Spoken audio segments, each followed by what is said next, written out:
पंचवटी में बैठे राम और लक्ष्मण, सीता जी के राहें समझाई ना। पंचवटी में बैठे राम और लक्ष्मण, सीता जी के राहें समझाई ना। सीता जी के राहें समझाई ना। जब तू की हूँ सीताराम रसोइया, तुलसी जी के भोगवा लगायू ना।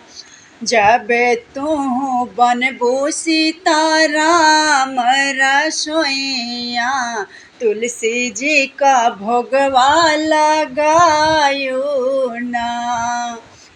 पंचवटी में बैठे राम और लक्ष्मण, सीता जी के राहें समझाई ना। राम लखन मिली जेवन जबे बैठे, राम लखन मिली जेवन जबे बैठे। राम लखन मिली जेवन जबे बैठे, सीता मैया बेनिया डोलाई ना।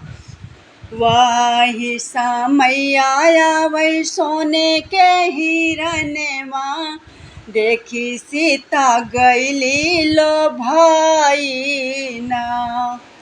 वाही समैया आवे सोने के हिरनवा, देखी सीता गईली लो भाई ना। यह विगत स्वामी है अति उत्तम, यह विगत स्वामी है अति उत्तम, यह विगत स्वामी है अति उत्तम। भाल मेरो गए मन भाई ना। एतनी बचन जब सुनी प्रभु राम जी, धनुष बाण लिहले उठाई ना। एतनी बचन जब सुने प्रभु राम जी, धनुष बाण लिहले उठाई ना।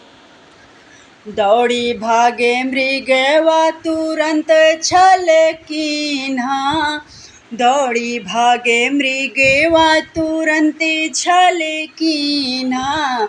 दौड़ी भागे हिरना तुरंत छल कीन्हा, पीछे पीछे दौड़े रघुराई ना।